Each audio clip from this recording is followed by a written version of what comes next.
আসসালামু আলাইকুম। আমন্ত্রণ জানাচ্ছি আজকের বিশ্ব সংবাদের শুরুতেই শিরোনাম, পরে বিস্তারিত। শুরুতেই জানিয়ে দিব, ডক্টর ইউনূস স্বপ্ন দেখাচ্ছেন কিন্তু বাস্তবায়নের দৃঢ়তার কোনো ছাপ নেই বলে উল্লেখ করেন এবি পার্টির চেয়ারম্যান। জানিয়ে দিব, দেশে ফিরবেন ঈদের পরে খালেদা জিয়া। এবারে জানাবো যুবলীগের মশাল মিছিল, প্রতিবাদে বৈষম্য বিরোধী ছাত্রদের পাল্টা মিছিল। এবং সর্বশেষ জানাবো বিএনপির কর্মী সভার মঞ্চ ভাঙচুর, দুই গ্রুপের পাল্টাপাল্টি হামলা। শুনছিলেন সংবাদ শিরোনাম, এবারে বিস্তারিত। শুরুতেই জানিয়ে দেব, ডক্টর ইউনূস স্বপ্ন দেখাচ্ছেন কিন্তু বাস্তবায়নের দৃঢ়তার কোনো ছাপ নেই বলে উল্লেখ করেন এবি পার্টির চেয়ারম্যান। আমার বাংলাদেশ এবি পার্টির চেয়ারম্যান মুজিবুর রহমান মঞ্জু বলেছেন, ডক্টর ইউনূস আমাদেরকে স্বপ্ন দেখাচ্ছেন কিন্তু স্বপ্ন বাস্তবায়নে তার দৃঢ়তার ছাপ নেই। আমরা তার কাছ থেকে আরও সাহসী পদক্ষেপ প্রত্যাশা করি। সোমবার 17 ফেব্রুয়ারি এবি পার্টির চট্টগ্রাম মহানগর শাখার উদ্যোগে দ্বিতীয় প্রজন্মের রাজনীতি কেমন হওয়া চাই শীর্ষক মতবিনিময় ও সংগঠক সমাবেশে তিনি এই সমস্ত কথা বলেন। মুজিবুর রহমান মঞ্জু আরও বলেন, সরকার আত্মপ্রত্যয়ী ও বলিষ্ঠ অবস্থান না নিলে নতুন রাজনৈতিক দল বন্দোবস্তের স্বপ্ন ভেস্তে যেতে পারে। আসন্ন রমজানের দ্রব্যমূল্য সাধারণ মানুষের ক্রয় ক্ষমতার মধ্যে নিয়ে আসা ও আইন শৃঙ্খলা পরিস্থিতির উন্নতি ঘটাতে না পারলে অন্তর্বর্তী সরকার সুষ্ঠু নির্বাচন করতে পারবে কিনা তা নিয়ে সংশয় রয়েছে। সভাপতির বক্তব্যে এবি পার্টির কেন্দ্রীয় vice chairman advocate Golam Faruk বলেন, বাংলাদেশ আমাদের একটি পরিবারের মতো, তাই বাংলাদেশকে আমরা আমাদের পরিবারের মতো যত্ন করব। এবি পার্টি তৈরি হয়েছে বাংলাদেশকে সমৃদ্ধ ও শক্তিশালী হিসেবে গড়ে তোলার জন্য। দলের কেন্দ্রীয় ভাইস চেয়ারম্যান লেফটেন্যান্ট কর্নেল অবসরপ্রাপ্ত মোহাম্মদ দিদারুল আলম বলেন, আমরা ৭১-এর যে আশা আকাঙ্ক্ষার ভিত্তিতে একটি মানচিত্র এবং সংবিধান পেয়েছিলাম, ৫৪ বছর পার হলেও আমরা ৭১-এর সংবিধান থেকে তৈরি হওয়া ফ্যাসিবাদী ব্যবস্থাপনাকে বিলোপের জন্য সংগ্রাম করতে হচ্ছে। এবি পার্টি ৭১-এর জন আকাঙ্ক্ষা অনুযায়ী বাংলাদেশের সাম্য, মানবিক মর্যাদা ও সামাজিক সুবিচার প্রতিষ্ঠার জন্য সবাইকে নিয়ে একটি নতুন দেশ গঠন করতে চায়। দলের জাতীয় নির্বাহী পরিষদ সদস্য ও চট্টগ্রাম মহানগর যুগ্ম আহ্বায়ক সিদ্দিকুর রহমান বলেন, একটি ঐতিহাসিক প্রয়োজন ও প্রেক্ষাপটে ২০২০ সালে এবি পার্টি প্রতিষ্ঠিত হয়েছে। দেশে যে রাজনৈতিক দলের শূন্যতা তৈরি হয়েছে, এবি পার্টি তা পূরণ করতে চায়। সাম্য ও ইনসাফের ভিত্তিতে এবি পার্টি বাংলাদেশকে একটি সমৃদ্ধ ও শক্তিশালী রাষ্ট্র হিসেবে প্রতিষ্ঠিত করতে চায়। বিজয় না হওয়া পর্যন্ত এই লক্ষ্য থেকে এবি পার্টি পিছপা হবে না।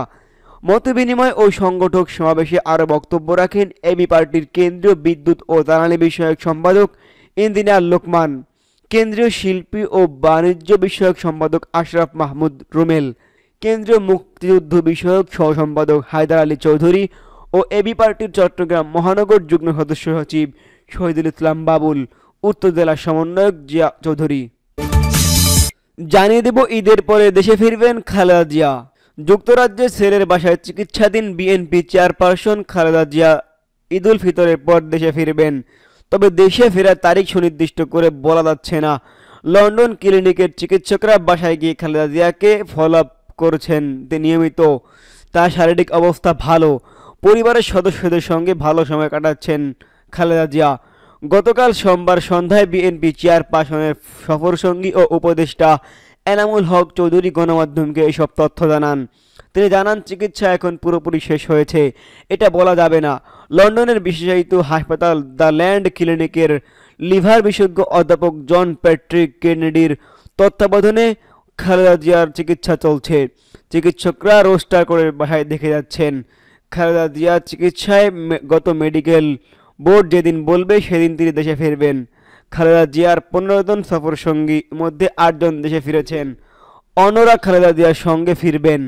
এমন প্রশ্নের জবাবে এনামুল হক বলেন, খালেদা জিয়া সঙ্গে তার ছেলের ফেরার সম্ভাবনা নেই। তারেক রহমানের ফেরা নির্ভর করছে রাজনৈতিক বন্দোবস্তের ওপর, আর চিকিৎসা শতভাগ শেষ হলেই দেশে ফিরবেন ম্যাডাম খালেদা জিয়া। আমি এজেএম জাহিদ হোসেন, তাবিথ আউয়াল ম্যাডামের সঙ্গে আছি। এছাড়া ম্যাডামের নিরাপত্তা কর্মকর্তা ও গৃহ পরিচারিকার সঙ্গে আছেন। অন্য সফর সঙ্গীরা দেশে ফিরে গেছেন, হয়তো কিছুদিন পর আমিও দেশে আসব। বিএনপি চেয়ারপারসনের দেশে ফেরার তারিখ ঠিক হলে লন্ডনে যাব। গত ৭ জানুয়ারি খালেদা জিয়া যুক্তরাজ্যে পৌঁছার পর লন্ডন ক্লিনিকে ভর্তি হন। ১৭ দিন চিকিৎসা নিয়ে ক্লিনিক থেকে তিনি ছেলে তারেক রহমান বাসায় ওঠেন। এবারে জানাবো যুবলীগের মশাল মিছিল, প্রতিবাদে বৈষম্য বিরোধী ছাত্রদের পাল্টা মিছিল। সাতক্ষীরা জেলা যুবলীগের মশাল মিছিলের প্রতিবাদে শ্যামনগর উপজেলা বৈষম্য বিরোধী ছাত্র আন্দোলনের নেতাকর্মীরা পাল্টা মশাল মিছিল করেছেন। সোমবার ১৭ ফেব্রুয়ারি সন্ধ্যায় শ্যামনগরের আসিফ চত্বর থেকে মিছিলটি শুরু হয়ে উপজেলার প্রধান সড়ক প্রদক্ষিণ করে পুনরায় আসিফ চত্বরে এসে শেষ হয়। এই কর্মসূচি নেতৃত্ব দেন ছাত্র প্রতিনিধি মাহফুজুর রহমান, জান্নাতুল নাইম ও শরীফুল ইসলাম। ছাত্রনেতারা জানান, সাতক্ষীরায় যুবলীগের মশাল মিছিলের প্রতিক্রিয়ায় তারা এই কর্মসূচি পালন করেছেন। তারা ফ্যাসিস্ট সরকারের অঙ্গ সংগঠনের বিরুদ্ধে প্রশাসন দ্রুত ব্যবস্থা না নিলে আন্দোলন চালিয়ে যাওয়ার ঘোষণা দেন। প্রসঙ্গত রবিবার ১৬ ফেব্রুয়ারি সন্ধ্যায় সাতক্ষীরা বকচরা মোড়ে অন্তর্বর্তীকালীন সরকারের উপদেষ্টা ডক্টর ইউনূসের পদত্যাগের দাবিতে মশাল মিছিল করে যুবলীগ। ওই কর্মসূচির প্রতিবাদ জানিয়ে পরদিন শ্যামনগরে পাল্টা মশাল মিছিলের আয়োজন করেন বৈষম্য বিরোধী ছাত্র আন্দোলন। সর্বশেষ জানাবো বিএনপির কর্মী সভার মঞ্চ ভাঙচুর, ২ গ্রুপের পাল্টাপাল্টি হামলা। রাজবাড়ী পৌর ওয়ার্ড বিএনপির কর্মী সভার মঞ্চ ভাঙচুর সহ নেতাকর্মীদের ওপর হামলা এবং চাঁদাবাজি সহ জবরদখলে বাধা দেওয়ার পিটিয়ে ও কুপিয়ে জখম করার অভিযোগে পাল্টাপাল্টি হামলা করেছে বিএনপির ২টি গ্রুপ। সোমবার ১৭ ফেব্রুয়ারি রাত ৯টার দিকে রাজবাড়ী সদর থানার ভারপ্রাপ্ত কর্মকর্তা ওসি মাহমুদুর রহমান এই তথ্য নিশ্চিত করেন। তিনি বলেন, বিএনপির ২ গ্রুপের নেতাকর্মীদের নামে পৃথক ২টি পাল্টাপাল্টি মামলা হয়েছে। পাল্টায় ২ গ্রুপের ৩৪ জনের নামে উল্লেখ করে অজ্ঞাত ৬৬ জনকে আসামি করা হয়েছে। গত ১৪ ফেব্রুয়ারি ও ১৬ ফেব্রুয়ারি সদর থানায় মামলা দুটি রেকর্ড করা হয়। মামলার বিষয়ে আইনগত ব্যবস্থা গ্রহণ প্রক্রিয়াধীন রয়েছে। জানা গেছে, এলাকায় সংঘবদ্ধভাবে সন্ত্রাসী কর্মকাণ্ড পরিচালনা, মাদক ব্যবসা, চাঁদাবাজি ও জবরদখলে বাধা দেওয়ায় গত বুধবার ১২ ফেব্রুয়ারি বিকেলে পরিকল্পিতভাবে ইটভাটা ব্যবসায়ী মোহাম্মদ সালাম শিকদারের ইটভাটায় যাওয়া পথে চর লক্ষ্মীপুর আহমদ আলী মৃধা কলেজের সামনে পৌঁছানো মাত্রই দেশীয় অস্ত্র নিয়ে তার উপর হামলা চালানো হয় এবং এলোপাথারিভাবে কিল ঘুষি, লাঠিসহ লোহার রড দিয়ে পিটিয়ে কুপিয়ে জখম করা হয়। এতে তার মাথার ডান পাশে, কানের পেছনে ৭টি ও মাথায় ৬টি সেলাই লাগে। এই সময় হামলাকারীরা তার প্যান্টের পকেটে ইট বিক্রি নগদ ৯৩,০০০ টাকা নিয়ে যায়। ইটভাটা ব্যবসায়ী মোহাম্মদ সালাম শিকদারকে পিটিয়ে ও কুপিয়ে জখম করার অভিযোগে তার ভাই মোহাম্মদ কালাম শিকদার গত বৃহস্পতিবার ১৩ ফেব্রুয়ারি বাদী হয়ে বিএনপি আসলাম হারুন গ্রুপের ১১ জন নেতাকর্মীর নাম উল্লেখ ও অজ্ঞাত পরিচয় ৫-৬ জনকেই আসামির মামলা দায়ের করেন।